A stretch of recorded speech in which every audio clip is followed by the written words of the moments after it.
April, by the way. What's up, everybody? This is Jason from Straight Edge Knives at Shotshow 2025, and I'm here with Craig Powell of Tops Knives, and we're going to go over some of the brand new prototypes that they put out on the table for us today. So let's go, man. What do you want to talk about? Let's get started here. It's yeah, already, we're all busy. We're what, like 40 minutes in, and it's already a madhouse. Yeah. So we've got, I think, 11. We have 11 models that we're debuting at the show that we haven't shown previously.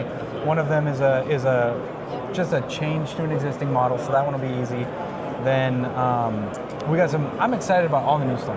It's kind of everywhere, but it's all cool. Yeah. It's all fun stuff. Yeah, there's a lot of really cool self-defense oriented stuff out on the table this year too. I did a live a little while ago showing a lot of them. I only grabbed a small sample of stuff off the table, guys, because there's so many people trying to look at them. It's kind of crazy, but some of the really standout ones I thought I grabbed off the table real quick. Perfect. So yeah. So this one. start. Oh, let's you want to start with the large one? Yeah, let's. I Done. mean, I'm a big blade guy, but guys, look, little Chete. My gosh, man! Like this is. I had no idea you guys were going to do this, and to be honest with you, I didn't know we were going to do it either. So Leo had this prototype. He had blades cut and kind of made, and I didn't even know. And then they came over to the shop, and he's like, "Oh yeah, check it out." And I'm like, "What is it? Like what are you doing?" I don't even know about this. So, but he always surprises you with new shit, doesn't he? You know what? Usually I know that it's coming. This one I didn't even know. He didn't say a word about it to me. And I think it was on purpose, but this is cool. This is every bit the El Chete, just shortened. It's about 4 inches. If I remember right, it's about 4 inches shorter. I think it's roughly an 8-inch blade. The handle is slightly narrower and slightly thinner than the full-size El Chete, because I mean we're getting a little smaller anyway. But I feel like with this size, that handle's like dialed in. I don't see any reason to change it. It feels great. Yeah. It looks great. It absolutely does. Obviously, I wear XL gloves. You can see I can get a nice full grip on it. I mean, choke up in here, do your finer stuff. But I think this is a good addition to the line, especially get the little mini guy going to come out. Oh yeah. This is a good lineup. Because some people, I think, or like the El Chete might be too big for them, or it's too heavy for hiking. This would be a nice in between for those people that think the El Chete maybe is a little too big or heavy for them. And then you can still get probably a ton of chopping power out. But it's still what? I mean, if you think it's still quarter inch. It's quarter inch thick still. I mean, the thing is, like, for me, knives like this size that are kind of heavy, this is what I'll use to like prune trees just in my yard. Yeah. I won't like pruning shears are cool and all, but it's boring. Yeah. You know, so it's like funner I'll when take you can something swing like a this knife. outside and I'll machete some stuff or take a small chopper like this to just clear the brush away from my shed or from my fence or whatever, and and then take it out in the woods too. Yeah, take it out in the woods. Nice little truck knife. Yeah, a lot of knives like this, they'll get more use in my yard than out in the wilderness, but they'll get use in both. You know, so pretty much everything I have, I'll use. I think I only have 1 or 2 safe cleans. But yeah, that's pretty awesome. I'm excited about this one. Yeah, I think a lot of people are going to be excited about this too. The Silent Hero 4 is already a super popular knife, and now you got a Tonto version. I think a lot of people are going to be excited about that as well. So Anton, the guy that designed the original Silent Hero, he's still in South Africa doing his thing. You know, he's been a knife guy for a lot of years. I mean, even before I started working for Tops, which is 11 years now, he was already doing knives, designing. I think he makes some as well.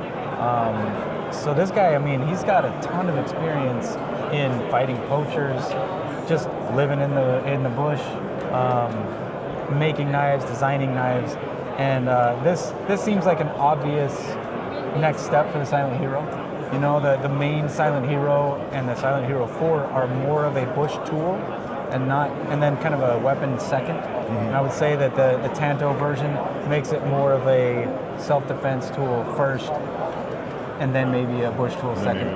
You know, like it's gonna excel more for EDC self-defense kind of carry. It's not necessarily a bush knife. You know, I always like the look of a Tanto point, but I wouldn't necessarily carry one into the woods unless I felt like I was in a place that's not safe. You know what I mean? Yeah. So I like it. It's got this little. We've got the little kind of hook on the back. It's a retention device. Yeah. It also helps depending on where you're carrying it on your body. You don't necessarily have to like feel the handle exactly. As long as you kind of know where that is and you can feel it, you know you're on. Yeah. And then you can use that to help draw the knife and get it out. So I dig cool. it. And the handle's big enough on this. Like again, I wear XL gloves. My hand fits perfectly in this. Like if you got big mitts like me, this is going to fit your hand. Yeah. So if you were to try to compare this to the regular Silent Hero 4, the handle is basically the same shape, just longer to accommodate that hook. A little hook. Yeah. So it feels good, and like I said, you definitely locked in once you grab hold of this thing. So if you're having to use it for those, I like to call it self-preservation. Yeah, I like that. It makes YouTube happy. Right, So, right. But that's going to be a popular model for you guys for sure. That one's going to be cool. I mean, the Silent Hero still sells like crazy. It does, yeah. I mean, Both, I can only see that one flying off the shelves. The regular and the 4, they both sell great. They both have their place, and I think this will too. This is already kind of. It might be like the upper end of an EDC size, but I mean, I carry a knife this size regular, and that's common for me to carry something this large and not think twice about it. No, you know, so I'm the same boat. I like carrying those 4-inch blades. And, yeah. You know, so next up is something really cool. Yes. So this is a Lassie Szabo design. If you're familiar with him, it's the Felony Stop, the Szabo Express, the U.S. combat knife. I feel like there's one more that we're making for him. I'm sorry if I'm missing one. Yeah, no, there's one. I can't. It's on the tip of my tongue too. I can't. This dude is a really interesting dude. He was born in France. He has, I believe that. I think I always get it backwards. I think his mother was Serbian and his father was French, or I might have that backwards. But yeah, so he's got a lot of background. He speaks, I think, 4 different languages. He was in the military in 2 different branches of the military, and now he's a police officer. He's been a police officer in multiple areas. He always kind of ends up in the not safe cities. It's almost like that's the guy that you want protecting your city in a place that's not necessarily desirable, and that's where he goes. Like the guy he's got no fear, and he loves the service aspect of what he's doing. Like, great dude. Anyway, this knife he actually named after his son. His son's name is Toshiro, and so when he first made it, it was the Toshiro dagger. And then as he has made it for a while and then brought it to us, before we came to the show, I asked him, what do you want to call it? He's like, I'm calling it Shiro Daga. And, he didn't tell me why. And I was like, you know what, that's cool. We like that. And then I asked him, what's this about? And then he told me, and that just makes it even cooler. Even cooler. I mean, it's named after his son. He's been into this stuff for, like, since he was a child. He's been into knives and guns and protection and that stuff anyway. So this knife, like, I'm not normally a dagger fan necessarily, but I like this one. It's just, the balance on it is great. The handle's super comfortable. The blade is menacing. You got that recurve, double-edged. It's cool. Yeah, I can definitely see this being on plate carriers across multiple agencies. Military, law enforcement. This, good. Oh yeah. Get the heck off me tool. Yeah. It's one of those where you don't have to. You can like, you don't necessarily need training. You just swing it wildly and you're gonna cut. Yeah. But with training, just scary. Yeah, that one's gonna be a good one too. And then we have a new hunting style blade. Yes. So those are the Dry Creek 59 is what we're calling this. 59 being a hunting unit in Idaho. Dry Creek. The Creek 69. Exactly. So that's okay. Same kind of deal. So it's a different unit. There's a spot in there called Dry Creek that we find ourselves hunting in regularly, or hiking if you're me, because I'm not shooting anything. I'm just not seeing it. So point is, Dry Creek 59. This is kind of a mix between a couple of other hunting knives. It's got a lot of the same feel as the Camp Creek Fire Edition. just with more of a kind of a Bowie style blade, but that grind is very, very similar. The handle is more reminiscent of the Wilderness Guide, but it's a little bit narrower and just a little more, not dainty, but just a little bit easier package. Leo's been giving me crap about this one forever, saying that it's the one I don't like, and it's because I told him that I didn't know if the handle was quite right. Now that we got handles on it, yeah, it feels, it does feel really nice. It's great. The prototype handle is really cool too. It's got a G10 liner with a green burlap micarta on top, and the burlap micarta just has that extra. The threads are thicker, so you get kind of an extra texture. The look is a little different, but still micarta, great stuff. The green's kind of a newer color in the burlap. It's like a dark green. Yeah. See that? And I'll be getting kind of shorts, guys, of all these, showing them up close and posting those up as well. But I know sometimes it's hard to stick it out here and get that, Yeah. But and you guys are also toying around with the idea of this possibly being a thicker blade rather than thinner. Yeah, so the one that we're holding here is 1/8 inch thick. We're also thinking we're thinking between 1/8 inch or 3/16. It's got a high enough grind that at 3/16 it's still very slicey. It doesn't feel too clunky. If the grind were shorter, we would probably definitely err on it being thinner overall, but sometimes you want that extra thickness. Sometimes you want that extra strength. Yeah, you might have to get through to that bone or something if you're out there processing an animal. So we'll see. We'll kind of see what's more popular. But if your fans are giving you feedback, let us know. Yeah, guys, leave it in the comments below. Would you like to see this, thicker or thinner? Like, what do you, as a hunter, what would you prefer to see? Leave it in the comments, and I'm sure I'll let Craig know what you guys say, or Craig can look himself, whatever. Yeah. But this one was really interesting. Definitely a very cool looking blade.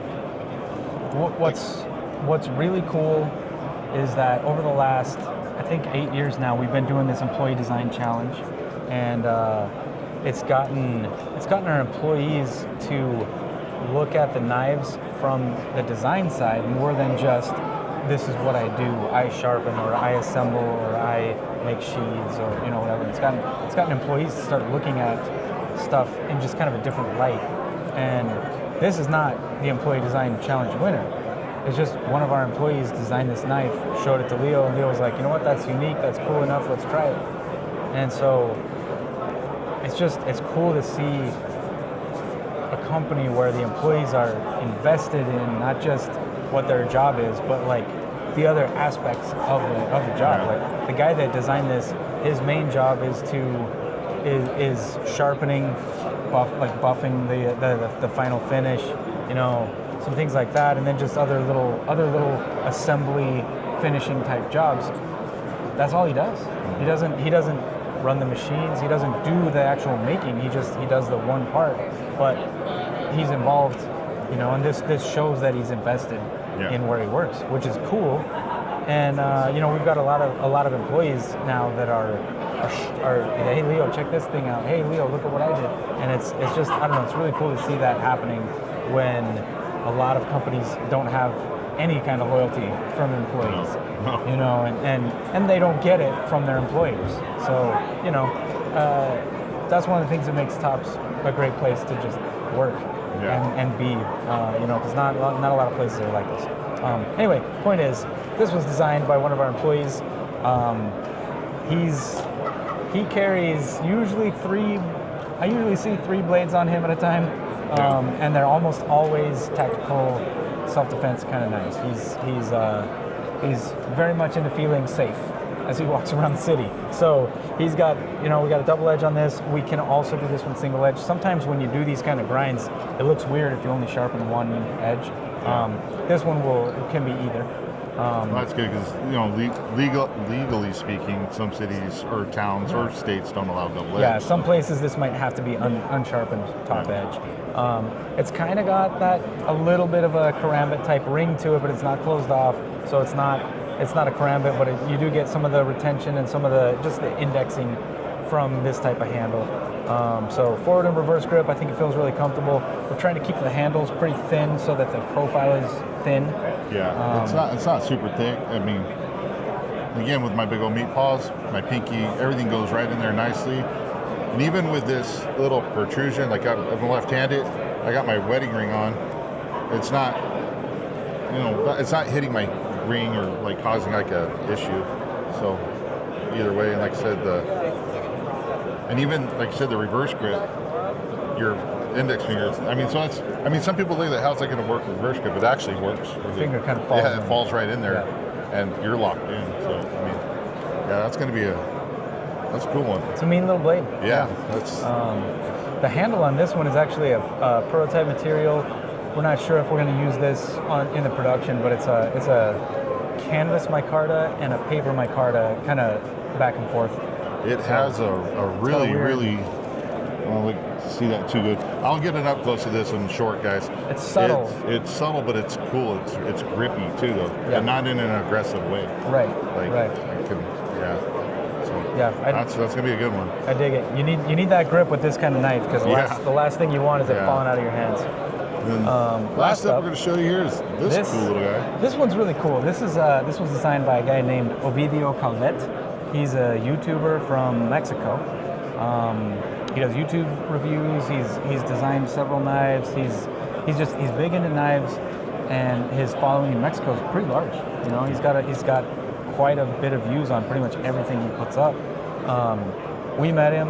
I think the first time I met him, I did a video with him in Spanish at Blade Show, and he was like, "I thought you were kidding when you said you spoke Spanish." And I was like, "Yeah, I mean, I do okay." But yeah, ever since then, every time we see him, we'll chat for a while and hang out, and he's a good dude. He's smart. And this design is smart as well. Like the lines on this thing, they look really good. Great kind of bird and trout type blade, self-defense, EDC. Like this thing would do a lot of different stuff. Yeah. It'd be easy to conceal. It'd be easy to take into the woods. Like you can do anything. You know what I mean? Like this is going to be good for a lot of different uses, and it looks great. Yeah. It's nice small. I mean, this is something just about everybody can carry legally, no matter where they're at. Yep. It's going to do all your everyday tasks. It's just a really nice little EDC blade. Like I said, fits with this little swoop here. My pinky kind of rests right on the back end of it. So if you've got big hands, it's going to fit nicely. And it's just a good EDC style blade, very sleek looking. It's a great look. I don't know. The lines on that I like a lot. It's a good design. Yeah, really cool. Man, guys, there's so much here. I can't believe you guys came out with this much stuff this year. Like, not only this, but also you re-released the Almar Sear. Yes, we're Sear, right? Almar Sear, right? The mini Sear operator is the model. We were making it a few years ago, and then ownership changed with Almar, and they for a while asked us to stop, because they were gonna do their thing, which is fine. They're taking over that company, and they're kind of getting things figured out. And now they're looking back at it, and they're like, yeah, you know what, we want this back, and made in America would be awesome. Yeah. So we're gonna sell it to them to sell. Like it's gonna be made for them, not through us necessarily. But that's the plan, is to bring that back and get that back into production. I think we have pretty much all the details ironed out. Once we get orders from them, we're gonna start making them right away and shipping them. And so keep an eye out for Almar to have the mini Sear operator made in the USA by Tops back this year. Yeah, and I'll get a short of that guy showing it up close. A lot of people were looking at it, so I wasn't able to grab it for the table. But that's one that it's a no-brainer. You got to bring that back. It's always been a popular dishonorably discharged model that everybody still talks about in the Facebook groups. Still, it's weekly. I still hear about it. There's still people calling saying, "Hey, can you make it again? When are you going to make it again?" All that kind of stuff. So it's cool.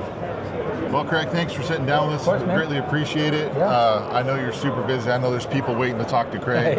So I'm trying not to take up too much of his time, but thanks again for sitting down with us. I always appreciate it, brother. I appreciate everything you guys do for not only us YouTubers, but also for the entire knife community, because you guys are always pressing for all the knife companies to support each other. So that's awesome. There's room for all of us, Yeah. We got to stick together, especially when things get hard. We can't silo ourselves from each other. We got to be on the same team. Absolutely. All right, everybody, we got to wrap this up. This is getting crowded. So thank you, everybody, for watching. Craig, thank you again. Everybody, stay safe, stay sharp, and we'll see you soon.